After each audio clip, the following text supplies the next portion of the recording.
로스쿨 투데이 데일리 픽입니다. 코로나19의 확산으로 국제적인 왕래가 대폭 축소된 가운데 여름 휴가철을 앞두고 있는데요. 연합뉴스는 미국 CNBC를 인용해 국가별 최고 휴양지 출입국 제한 현황을 보도했습니다. 유럽은 오는 7월 1일부터 유럽 이외 국가의 방문객 입국을 허용할 계획이라는데요. 유럽연합의 외교수장 격인 조셉 보렐 외교안보정책 고위 대표는 여행 제한을 단계적, 부분적으로 완화할 것이라며 코로나19 위험도가 낮은 나라부터 입국을 받을 것이라고 말했습니다. 이탈리아와 불가리아는 이미 유럽 대부분 국가의 국경을 개방했다네요. 또 오스트리아, 크로아티아, 사이프러스, 헝가리, 몬테네그로, 포르투갈, 슬로베니아, 슬로바키아 등도 규제를 완화했습니다. 독일은 31개 유럽 국가에, 그리스는 호주를 포함한 29개국, 네덜란드는 12개 EU 국가에 국경을 개방할 예정입니다. 아시아에서는 당분간 외국인 관광객을 보기가 어려울 전망인데요. 일본, 베트남, 싱가포르는 아직 입국 허용 일정을 공개하지 않았으며 인도네시아 발리는 10월 개방할 방침인 것으로 알려졌습니다. 태국은 7월 1일 여행객을 받을 수 있을 것이란 소문이 있었지만 관광 책임자가 빨라야 4분기에나 받을 수 있다고 해서 불분명한 상황이라네요. 하와이는 14일 입국 후 격리 조치가 7월 31일까지 연장됐습니다. 캐나다 역시 입국 후 2주 격리 기간을 거쳐야 활동할 수 있는데요. 미국과 캐나다 국경은 비필수 여행객의 경우 오는 21일까지 상호 왕래가 금지됩니다. 멕시코는 주별로 다르며 칸쿤이 있는 퀸타나로 지역은 이번 주 여행객을 받기 시작했습니다. 또 로스카보스는 이달 말 또는 7월부터 여행객을 받을 예정입니다. 뒤늦게 코로나19에 강타당한 남미의 경우 볼리비아, 브라질, 칠레, 페루는 여전히 국경을 굳게 닫아놓은 상태인데요. 카리브해 연안의 안티구아와 버진 아일랜드, 세인트 루시아 등 카리브해의 섬들은 이미 관광객을 받기 시작했습니다. 직장인도 퇴근 뒤 온라인으로 로스쿨 교육을 받을 수 있도록 하겠다는 총선 공약이 있었는데요. 연합뉴스가 실제로 이 공약의 실현이 가능한지 확인해봤습니다. 더불어민주당 소속 박주민 의원은 지난 12일 국회의원회관에서 온라인 야간 로스쿨 도입을 위한 국회 토론회를 개최하고 각계 전문가들의 의견을 들었습니다.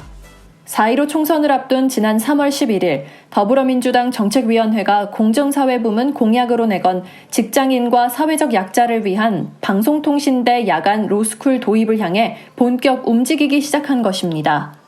2009년 도입된 뒤 12년째를 맞는 로스쿨 제도는 그동안 다양한 전문성을 가진 법조인들을 양성한다는 제도 취지를 어느 정도 달성했다는 평가를 받는데요.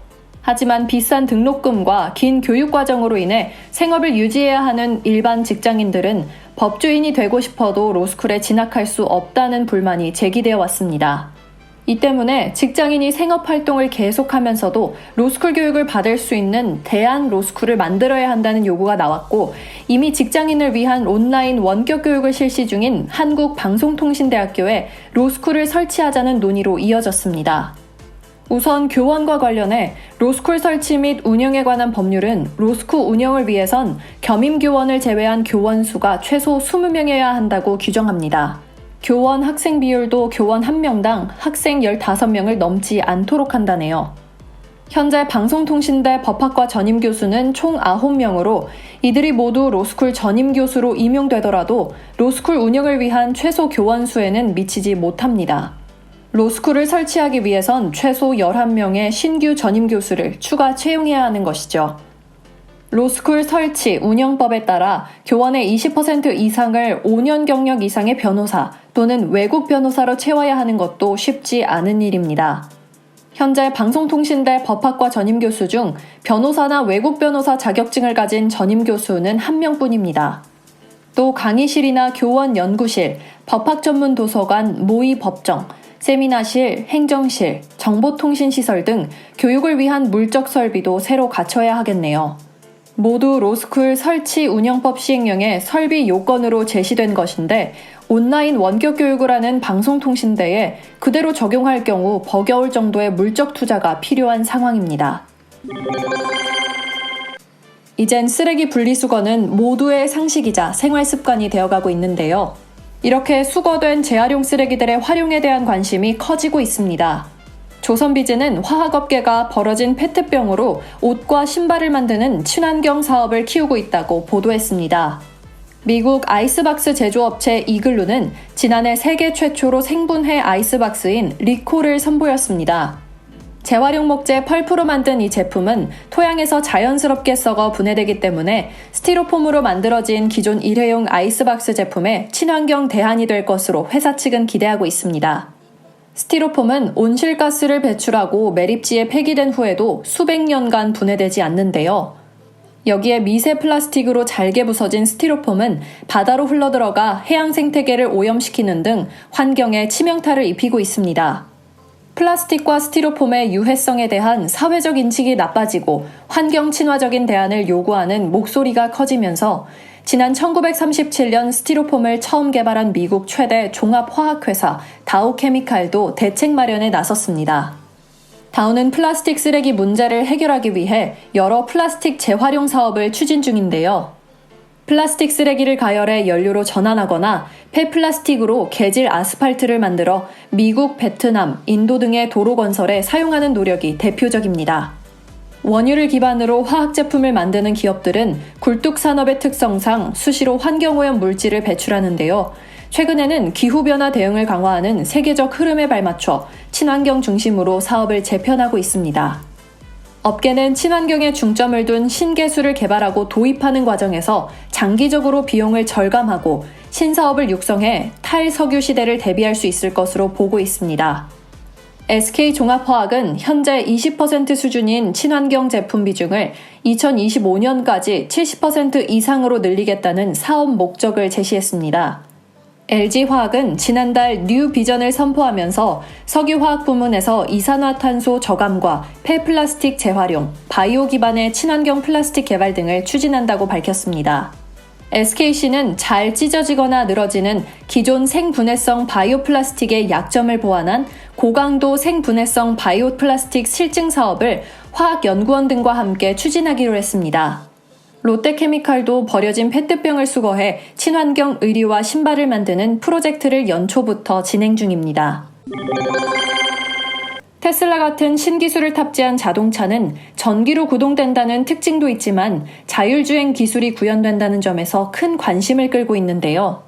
이 자율주행 기술에도 여러 단계가 있는 것으로 알려져 있죠. 디지털투데이는 김우진 현대자동차 책임연구원의 기고를 통해 자율주행 기술 단계에 대해 설명했습니다. 미국 자동차공학회는 자율주행 단계를 0에서 5까지 6단계로 지정했는데요. 단계를 구분하는 핵심은 인간 운전자와 자율주행 시스템의 역할, 그리고 시스템의 한계입니다. 0단계는 운전자가 운전에 관련된 모든 행위를 직접 수행하는 단계로 자율주행에는 해당되지 않습니다. 1단계는 운전자 보조 단계로 특정 조건에서 차량의 횡 또는 종방향 제어 중 하나를 시스템이 지원합니다. 운전자는 시스템의 도움을 받아 운전을 할 수 있지만 항상 전방을 주시하고 있어야 한다네요. 부분운전 자동화 주행이라 부르는 2단계는 현재 구매 가능한 자동차의 가장 높은 자율주행 단계입니다. 2단계에서 언급되는 자율주행 기술은 횡 방향과 종방향 제어를 동시에 수행하고 차선을 넘지 않도록 제어하거나 자동으로 주행 차선을 변경해주는 기능 등이 포함됩니다. 흔히 조건부 자율주행으로 불리는 3단계는 2단계처럼 운행 가능 영역 내에서 자율주행하지만 운전자의 전방 주시 의무가 없다는 점에서 하위 단계와 큰 차이가 있습니다. 3단계에서는 운전 중에 책을 보거나 옆 사람과 마주 앉아 대화를 할 수 있습니다.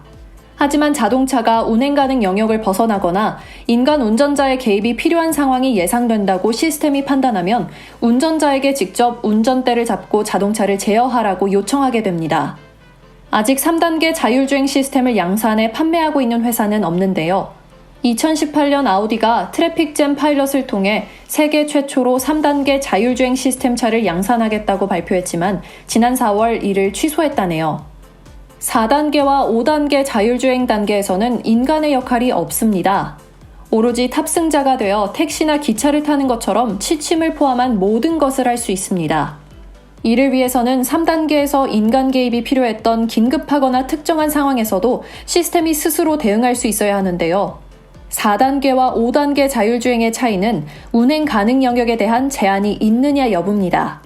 4단계는 제작사가 정의한 운행 가능 영역 내에서만 주행할 수 있는 반면 5단계에서는 이러한 제한이 없다네요. 인터넷 은행에 도전할 것으로 예상됐던 네이버가 실제로는 은행업에 도전하지 않아 궁금증을 자아내고 있는데요. 뉴스원은 카카오와 더불어 1순위 후보로 꼽혔지만 인터넷 은행에 도전장을 내지 않았던 네이버가 통장으로 승부수를 던졌다고 보도했습니다. 예대 마진이 핵심인 은행업 대신 막강한 데이터를 바탕으로 신파일러, 즉 금융일형 부족자를 겨냥한 금융혁신에 주력해 핀테크 시장의 최전선에 나설 전망이라네요. 네이버의 금융 전문 자회사 네이버 파이낸셜은 미래에셋 대우와 함께 수시 입출금 종합자산관리 계좌, 즉 CMA 네이버 통장을 출시했습니다. 업계가 주목한 건 통장 출시 자체보다 최인혁 네이버 파이낸셜 대표의 발언이었는데요. 그동안 국내 최대 IT 기업 네이버가 금융시장에서 과연 뭘 할 거냐는 궁금증이 증폭돼 왔는데 이에 대한 답을 내놓았기 때문입니다.